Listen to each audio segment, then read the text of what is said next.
কচু শাক আমাদের কম বেশির সবারই অনেক পছন্দের একটি শাক। আর এই কচু শাকটা যদি এভাবে সবুজ কালার রেখে এবং চিংড়ি মাছ দিয়ে রান্না করা হয় অনেক মজাদার হয়। তো আজকে আমি দেখাবো সেই কচু শাকের রেসিপিটা। তো এখানে আমি নিয়ে নিলাম কচু শাক, আর এখানে হচ্ছে জাস্ট লবণটা দিয়ে আমি হচ্ছে একটু ফুটিয়ে নিচ্ছি।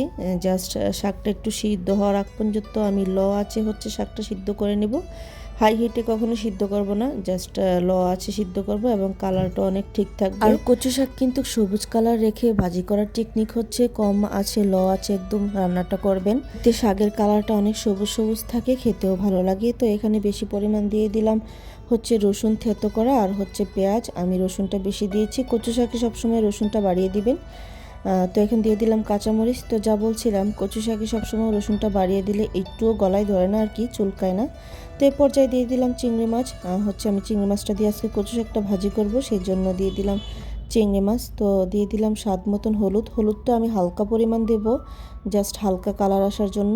আর এখানে দিয়ে দিলাম স্বাদ মতন একটু মরিচের গুঁড়া। আর এই কচু শাক ভাজিতে আমি বেশি পরিমাণ কাঁচামরিচটা দিয়েছি, মানে হচ্ছে এখানে শুকনো মরিচটা আমি খুব কম ইউজ করেছি, যাতে কচু শাকটা খেতে ভালো লাগে এবং কালারটাও ঠিক থাকে। তো এই পর্যায়ে দিয়ে দিলাম কচু শাকটা, আর হচ্ছে এখানে নেড়ে চেড়ে রান্নাটা করে নেব। আর এইভাবে কিন্তু খুব লাইটওয়েট মশলা দিয়ে কচু শাকটা রান্না করলে এটা ভীষণ টেস্ট হয়। আবার আরেকটা ধরনের রান্নাও করা যায় মশলা দিয়ে, তেজপাতা, দারচিনি, এলাচ দিয়ে, তারপর গরম মশলা বাটা দিয়ে, ওইটাও আরেক ধরনের টেস্ট।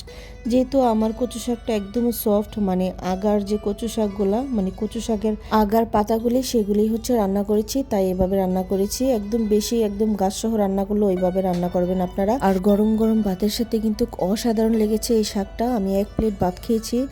তো যাই হোক, ভিডিওটি ভালো লাগলে চ্যানেলটি সাবস্ক্রাইব করে পাশে থাকবেন। আল্লাহ হাফেজ।